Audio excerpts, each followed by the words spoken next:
नमस्कार मित्रांनो, मी गणेश वनकर. इग्नाइट अकॅडमीच्या या प्लॅटफॉर्मवर मी तुम्हा सर्वांचे स्वागत करतो. मुंबई उच्च न्यायालयाकडून शिपाईची चांगली जाहिरात आलेले खूप सारे उमेदवार फॉर्म भरतायत, परंतु त्यांना माहितीच नाही की अभ्यासक्रम काय, कोणत्या विषयाचा अभ्यास करायचा आहे, कोणत्या विषयाला जास्त वेळ द्यायचा आहे. काहींचं म्हणणं आहे की सर मराठी ग्रामर आहे का, गणित आहे का, काही म्हणतात सर इंग्रजी आहे का, संगणक आहे का.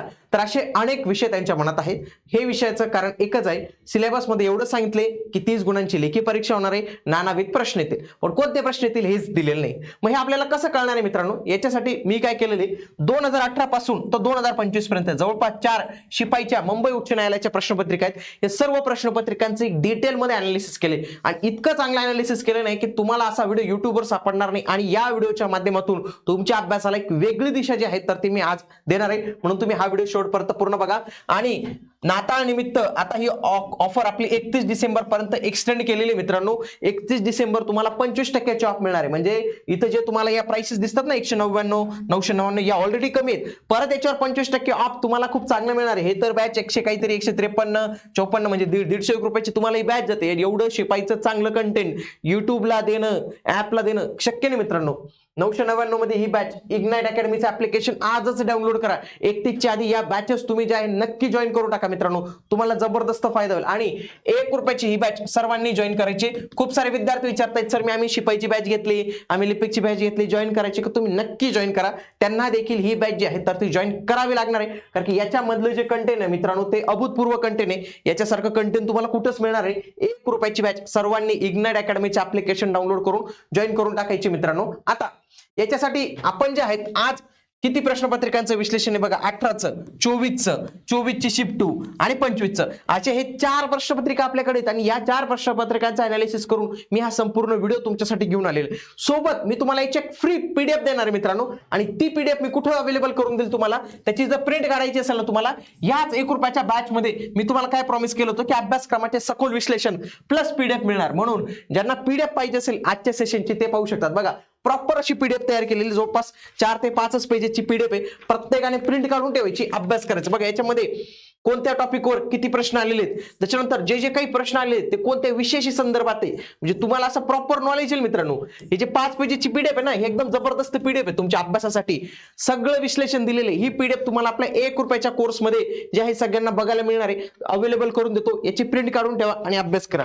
चला तर मी आता तुम्हाला डिटेलमध्ये जे आहे तर ती माहिती सांगतो आता लगेच. बघा 2025च्या प्रश्नपत्रिकांचे मी विश्लेषण करून दाखवतो. आधी एक प्रश्नपत्रिकेचं विश्लेषण करत जाऊ. सामान्य ज्ञान आणि चालू घडामोडी यांच्यावर किती प्रश्न होते मित्रांनो? 28 प्रश्न होते. किती? 30 पैकी.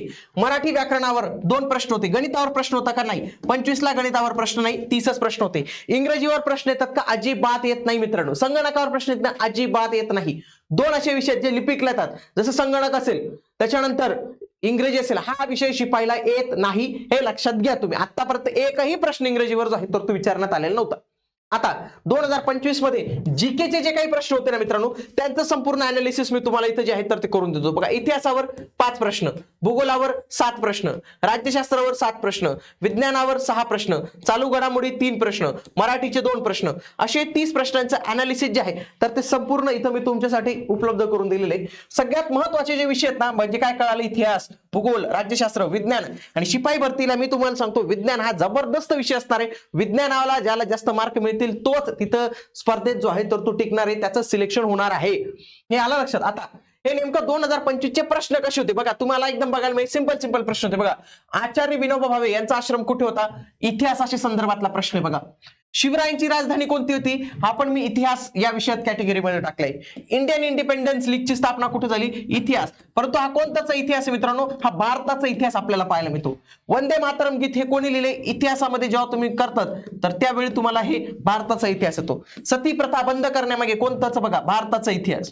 म्हणजे इतिहास तुम्हाला अभ्यासायचा आहे, पण कोणता इतिहास? दोन्ही इतिहास, महाराष्ट्र प्लस भारत. लक्षात घ्या, महाराष्ट्र प्लस भारत इतिहास, हे दोन्ही इतिहास तुम्हाला अभ्यासावे लागणार आहेत मित्रांनो, हे लक्षात घ्या.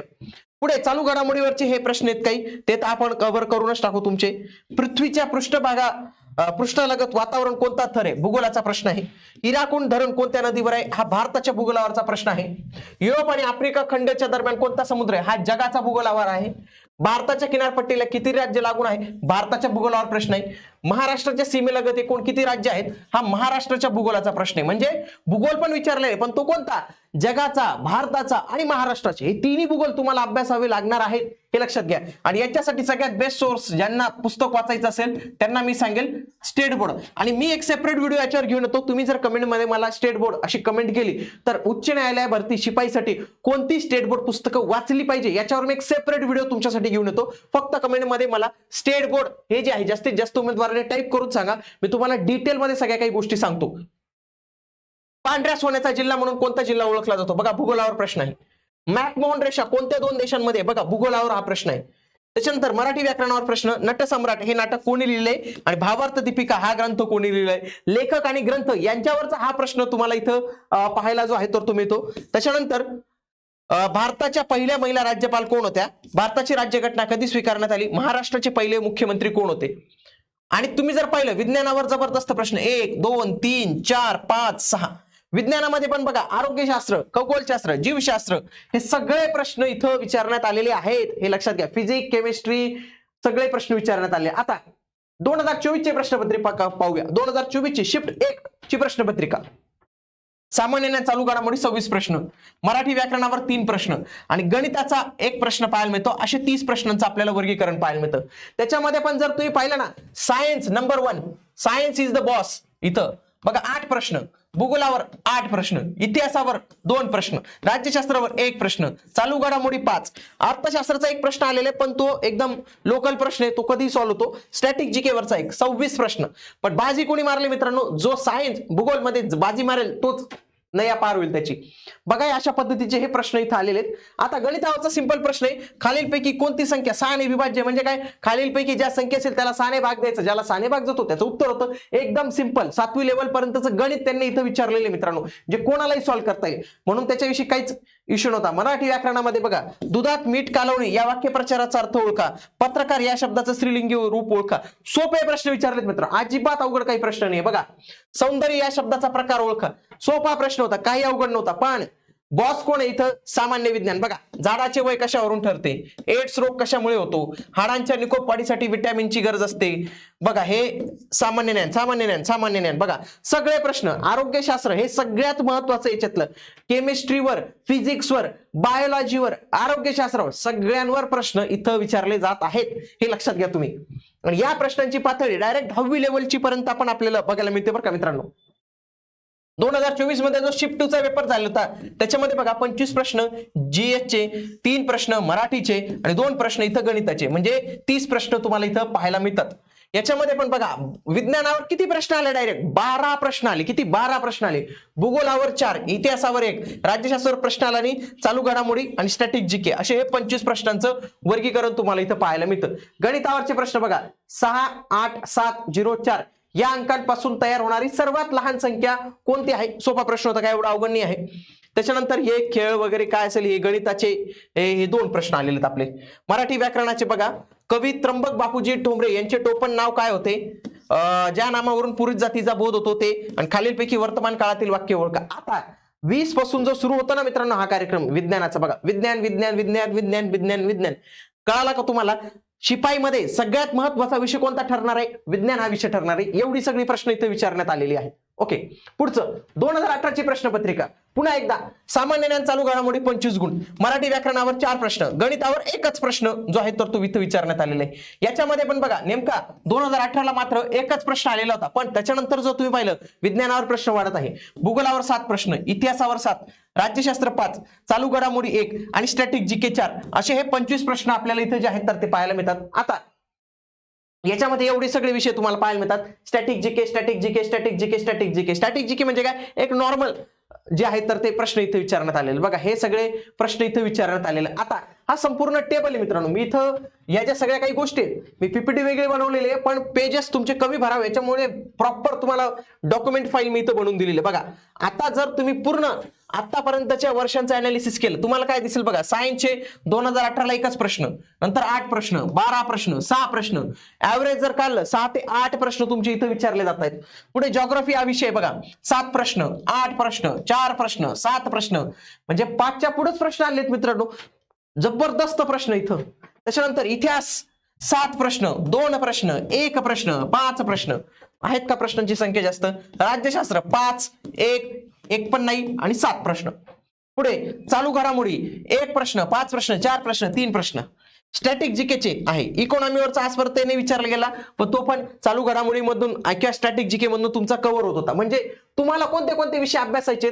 सगळ्यात महत्वाचा जो विषय तो कोणता आहे मित्रांनो? सामान्य विज्ञान आणि भूगोल हे 2 विषय अभ्यासायचे. त्याच्यानंतर इतिहास, राज्यशास्त्र, चालू घडामोडी हे विषय अभ्यासायचे. अर्थशास्त्र कोणीही अभ्यासायचा नाही, कारण की एवढ्या डीप मध्ये प्रश्न तुम्हाला इथे विचारले जाणार नाही. तो तुमचा चालू घडामोडी आणि स्टॅटिक जीके मधनं कव्हर होणार आहे. आलं लक्षात तुम्हाला? आता हे सगळे विषय झाले. सोबत मराठी व्याकरण आणि गणित आहे ना, शक्यतो मित्रांनो काहीच अभ्यासू नका. युट्यूबला जे आपले लेक्चर चालतात ना फ्रीमध्ये, त्याच्यामधून देखील तुमचं चांगला सराव होऊन जाणार आहे. मराठी व्याकरणावर पण काही जास्त प्रश्न नाही आहेत. 2-3 बघा, गणितावर आतापर्यंत 2च 1 2 1 1 2 एवढेच प्रश्न आलेत. 25 ला तर प्रश्न पण नाही आला त्याच्यावर. मराठी व्याकरणावर 4 3 3 2 म्हणजे जवळपास 2 ते 3 प्रश्न मराठी व्याकरणावरचे अत्यंत सिंपल प्रश्न इथे विचारले जातात.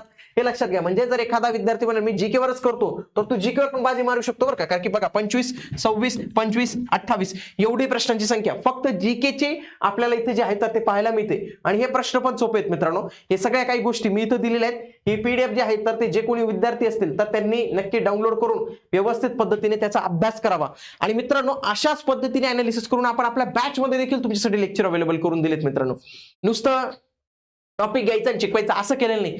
अनालिसिस केलेले, कोणता विषय किती मार्क आले. फॉर एक्झाम्पल मराठीवर 2 ते 3 प्रश्न येतात ना, त्याचं आपण 4 तासाचं लेक्चर अपलोड केलेले. गणितावर एकच प्रश्न आले, त्याचं 4 तासाचं लेक्चर अपलोड केलं. असं नाही केलं की त्याचे 30-40 तास दिले. म्हणजे तुमचा अभ्यासाला किती वेळ दिला पाहिजे त्याच्यानुसार सर्व लेक्चर्सची आपण लेंथ ठरवलेली. म्हणून आजच शिपाई आणि क्लर्क दोन्हींसाठी तयारी करत असाल तर बॅच तुम्ही आजच जॉईन करून टाका मित्रांनो. डोळे बंद करून बॅच जॉईन करा, सगळं काही तुम्हाला मिळेल. आणि याची जी पीडीएफ आहे तर ती तुम्हाला आपल्या PYQ विश्लेषणच्या याच्यामध्ये मी तुम्हाला अवेलेबल करून देतो. त्याची प्रिंट काढा मित्रांनो आणि त्याचा अभ्यास करा.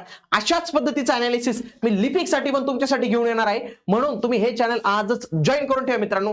आणि मुंबई उच्च न्यायालयासंदर्भात तुम्हाला सगळ्यात टॉप क्वालिटीचं कंटेंट जे आहे तर ते इग्नाइट अकॅडमीज देणार आहे. म्हणून तुम्ही या चॅनलला लाईव्ह राहत जा मित्रांनो. आपण डेलीचे 3 सेशन तुमच्यासाठी आणलेले आहेत. जीएस किंग अमोल सर तुम्हाला सर्व काही जीएस ची माहिती सांगणार आहेत. त्याच्यानंतर कम्प्युटरचे सेशन चालू आहेत, गणित बुद्धिमत्तेचे सेशन चालू आहेत आणि युट्यूबवर हे मोफत जे आहेत तुमच्यासाठी सुरू आहेत मित्रांनो. तेही तुम्ही अवश्य बघितले पाहिजे. आणि तुम्हाला आणखी काही मटेरियल लागत असेल, आणखी काही पाहिजे असेल, कमेंट बॉक्समध्ये मला नक्की कळवा. तुमच्यासाठी सगळ्या काही गोष्टी आपण उपलब्ध करून देऊ. भेटूया पुढील व्हिडिओमध्ये. तोपर्यंत जय हिंद, जय महाराष्ट्र, धन्यवाद.